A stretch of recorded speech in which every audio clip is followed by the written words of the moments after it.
Welcome to the Second Reading Podcast from the University of Texas at Austin. The Republicans were in the Democratic Party because there was only one party. So I tell people on a regular basis, there is still a land of opportunity in America. It's called Texas. The problem is, these departures from the Constitution, they have become the norm. At what point must a female senator raise her hand or her voice to be recognized over the male colleagues in the room? And welcome back to the Second Reading Podcast. Jim Henson here, back from a short vacation. That was reasonable, I guess. I want to thank Ross Ramsey for visiting last week and thank Josh Blank in person. Thanks, Josh. You're welcome. For running the show last week. Josh is back again today, so he gets thanked in person. Ross will never hear this, but maybe I'll thank him at some point. This week, we're back on the story that is dominating state politics, the ongoing special session of the legislature, which is more or less meeting our expectations so far. So where are we? In summary, the Senate has been busy, but the House less so, right? That's right. So of the 20 items on the special session call, I think the Senate has, by current tallies, we'll get into how you would... The Senate's moving so fast they could have passed two things while we record. Yeah. So I think they've passed 14 of 20, is what we'll say at this point. And basically a little bit over, a week and a half, I guess, at this point, or about a week. And this isn't surprising. I mean, for a couple of reasons. I mean, one, we knew the House was less, amenable to this. The Senate just generally moves faster or can move a lot faster than the House can move. It's the difference between, in terms of size of the body. Certainly in the modern world, especially. Certainly in the modern world, right? But also the other side of it, too, is, the House is a lot more lukewarm towards a lot of these issues. So it's not as though you would expect them to take the first step in a lot of this stuff. So, I mean, the reality is, as the process works, as you guys are kind of becoming more and more aware of, the Senate will pass the bill, it'll go to the House. At that point, a lot of things could happen, but in the way that we understand the process is like the normative way the process is supposed to work, I guess. Well, the bill, I don't know. I'm not even sure it's normative. Let's say the diagrammed textbook way the process is supposed to work. The bill gets referred to a committee in the House, and then the House members will debate that bill, and they'll make changes to it, and they'll adjust it. For those who fantasize about the legislature, the fantasy version of how the legislature might work, or at least fantasize about the legislative process, and we'll leave that right there. Yeah. So process-wise, what we've seen then is late last week and over the weekend, the Senate really got to it. You've had a lot of Senate committee hearings. The Senate had committee hearings over the weekend, which is, fairly unusual to the extent that you usually only see that towards the end of the regular session. You see it during the special session if they're really trying to get something done. But the Senate was clearly trying to send a signal, we're the worker bees, we're down with the governor's agenda, we're going to help make this 20 for 20 thing happen if we can. And so you probably saw at least some headlines or some news out in the ether about the hearing on the bathroom bill, the committee hearing in the Senate on the bathroom bill Friday, which went on for 10 hours, lots of public testimony, lots of coverage, wound up after about 10 hours, I think, with the committee passing the bill on not quite a party line vote because one of the Democrats, Senator Eddie Lucio, who votes with the Republicans frequently on social issues and has been with them all along on this, pretty much, voted for the bill in committee, which moved the committee to the floor of the House. Other committee hearings happened during the weekend, probably most notably a big hearing on property taxes that took place Saturday, I think. I listened to it for a while, and I couldn't quite... It's hard to keep. And one of the things that's hard to keep up. Ross mentioned this last week. The rules still apply to greater or lesser extent. Right. And the fact is, the bill needs to be laid out over 3 days. But what that is meaning in practical terms is, one, committee hearings are getting stacked one on top of the other or overlapping with each other, and a lot of these votes are taking place basically after 12:01 a.m. Right. So because it'll just get to that next day. So it's been pretty consistent so far for the Senate to be holding votes basically in the midnight hour. Right, and just to fill that out, the bill layout is when the sponsor lays the bill before or the chair lays the bill before the committee, and then you've got to lay the bill out, and then the rules say that there's got to be an interval, ostensibly for deliberation and public input before you can actually pass the bill out of committee. as Josh says, so when Josh says, a lot of these bills pass at 12:01, it's very often just to hit the passage just as soon as you can and move it on because, of course, as we've talked about all along this semester, the lieutenant governor is trying to send Republican voters a signal and the governor a signal that he is, at least in a public sense, that he is very supportive of the agenda. This was especially the case, obviously, with the bathroom bill. Now, things have been moving much more slowly in the Texas House of Representatives. Right. So far, it seems like the things that the House have accomplished is they've moved the sunset bills, the 2 sunset bills. Right. And they basically held hearings over, the basically the property tax reform, broadly, which involves, a ton of different possible bills and, Right. iterations of what that could mean. And those have been the most notable things that the House has done besides basically meeting for such a short period of time. Right. And it's, we talked about how the lieutenant governor is sending a signal by, cracking the whip on the Senate, basically, and getting all this stuff going very rapidly. The speaker has been sending a signal of its own. And I was traveling, but kind of watching this. And it was funny getting the updates saying, the House is gavelled in at 10, and then 20 minutes later, the House is adjourned until tomorrow at middle of the day. So yeah, no, I mean, it's funny. I mean, you think about, you're just talking about how the Senate was meeting all weekend and having these, back-to-back committee hearings and, long hours of testimony. And on Friday, I think, there was, basically a news alert that said, well, the House has met, the House is adjourned till Monday. Right. And that basically kind of explains what it's looked like so far. Right. So put it this way, the members of the House of Representatives had a much nicer weekend than the members of the Senate. One thing I kind of want to add to this a little bit that we hadn't talked about before we went in, Josh, but I think is important to note because we were talking about the fantasy version of how the House worked. One thing you want to watch that is likely to happen, is this is the signals that are coming out of the House, and we saw it with the sunset bill, is that if everybody was on the same page, what you'd see is the Senate sending the House bills, the House then taking those up if they really wanted to pass them, debating those Senate, substituting those bills and being able to pass them, and they're not, and passing an identical version so that there doesn't have to be a conference committee. Right. What it looks like is going to happen is if you think about the House, if you visualize the House on one side and the House on the Senate, they're going to be sending bills over to each other, and each chamber is going to be telling the other, okay, here's our version of this bill, have at it. So the Senate passes a bill over, the House is now going to send its version back and say, okay, you guys, here's the bill. And the main thing to remember about this is, there's nothing crazy about that. I mean, that's basically the way the process works. But there's 30 total days right now to do this. Right. And so the idea of ironing out these differences that were, as we again discussed last week, that were pretty present during the regular session in which they had 140 days to do this, have not dissipated in the meantime. So, I mean, with the practical consequence in a lot of ways is going to be the House is going to move at its own pace. They're going to send bills back to the Senate that are probably not identical to what the Senate passed. And really, the Senate's going to have to decide, do we concur and pass this bill or not? Right. And basically, in some ways, do we take a win even if it's not exactly what we wanted, the win being passing something?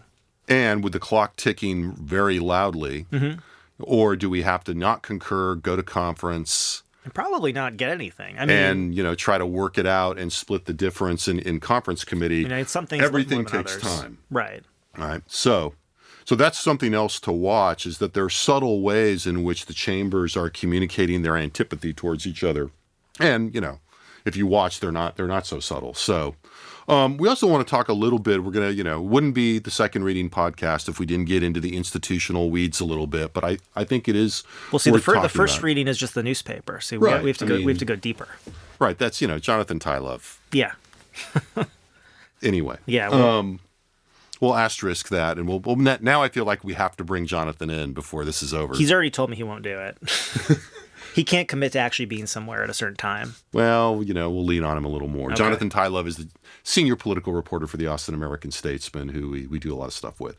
There was an interesting point of debate on the Senate floor yesterday, yesterday being Tuesday, given the recording of this. Hopefully an illustrative point. Yeah, an illustrative point, I think. So as the Senate did several hours of debate on the floor yesterday on passage of the bathroom bill, on the Senate floor with all the senators there, weighing in if they wanted. That bill was sponsored by State Senator Lois Kolkhorst from Brenham.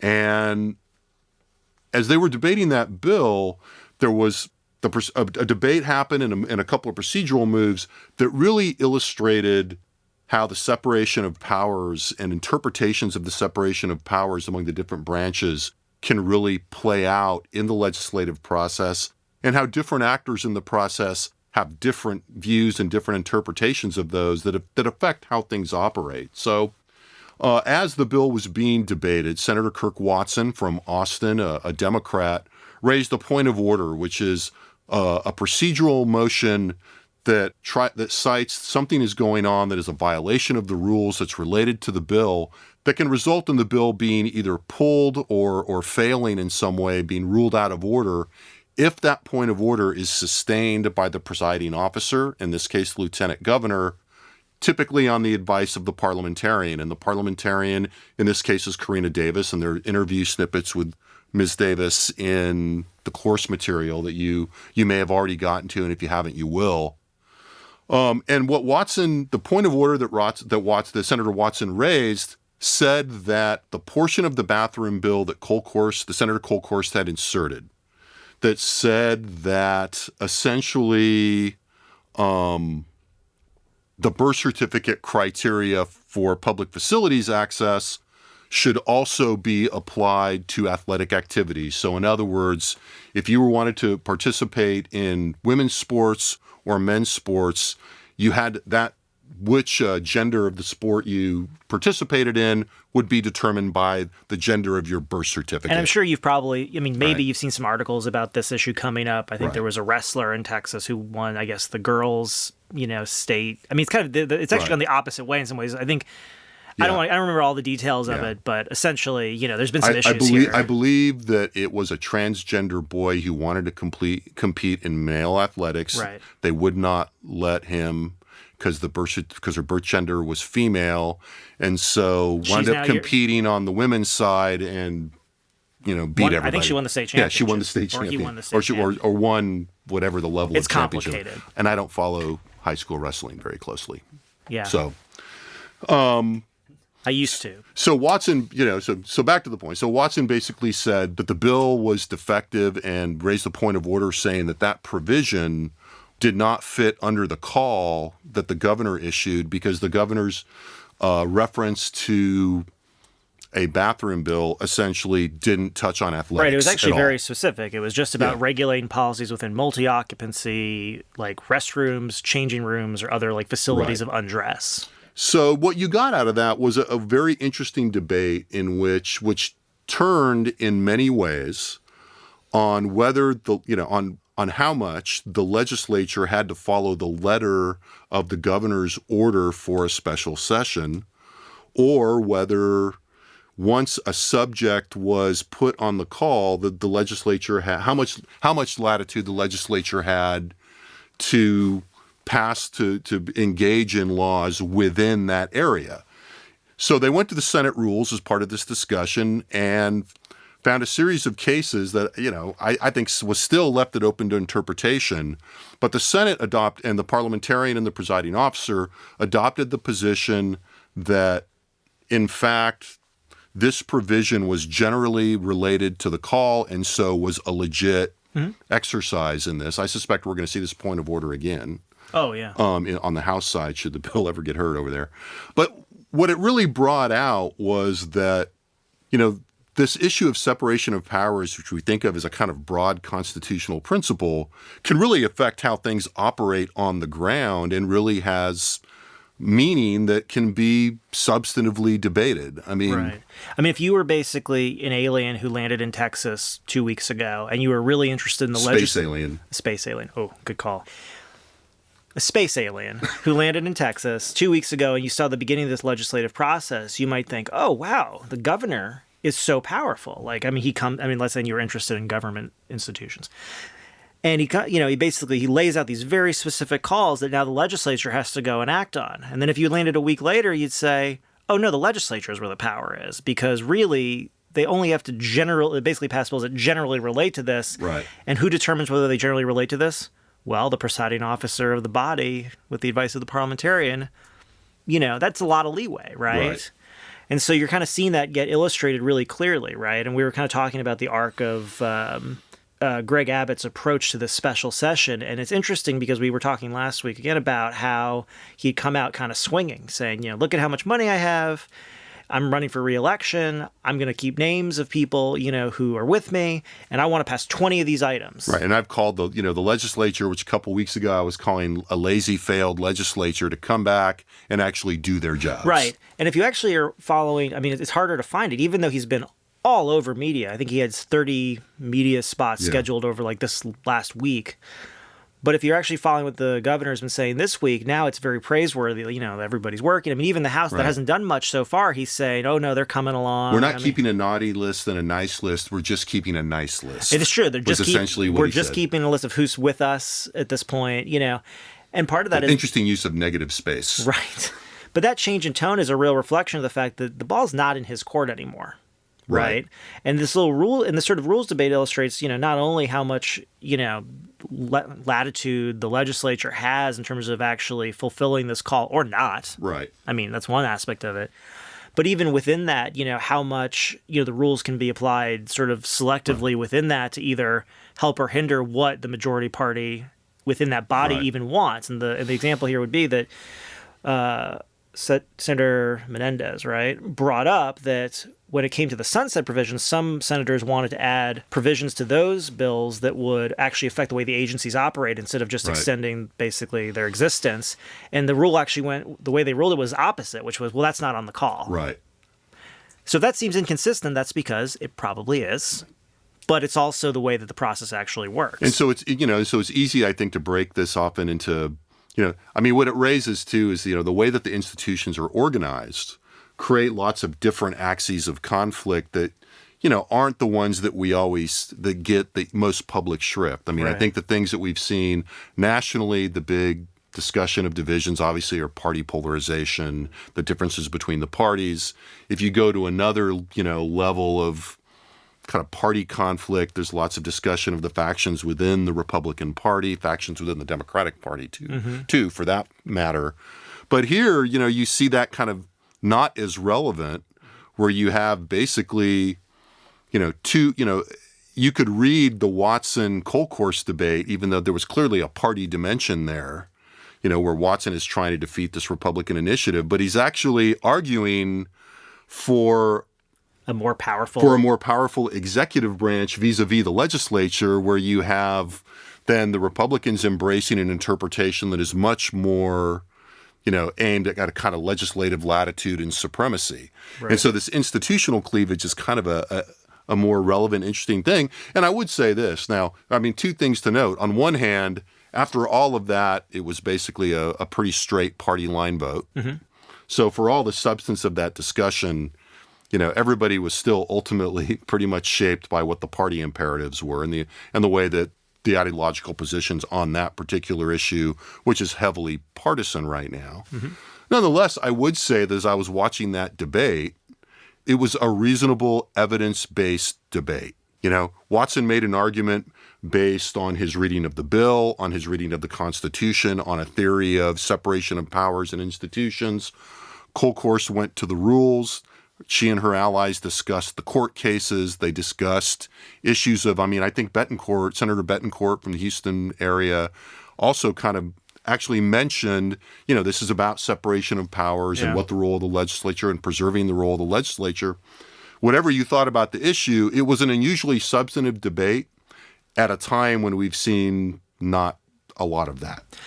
Yeah, but lest you, hold your legislators in too high esteem, just to make clear, it's not as though this therefore indicates that Senator Watson and, Democrats writ large in the Texas Senate believe that the governor should have wide and strong powers, right?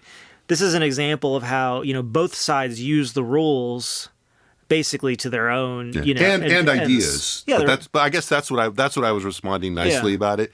They were trying to work, to manipulate the rules, but there was also, some glimmer that you could bend actual ideas with some substance to it, rather than a bunch of, what has often been the fact, particularly in this bathroom debate, and, I would have to argue on one side than the other, made up facts, fear, anxiety, not entirely examined predispositions, shall we say.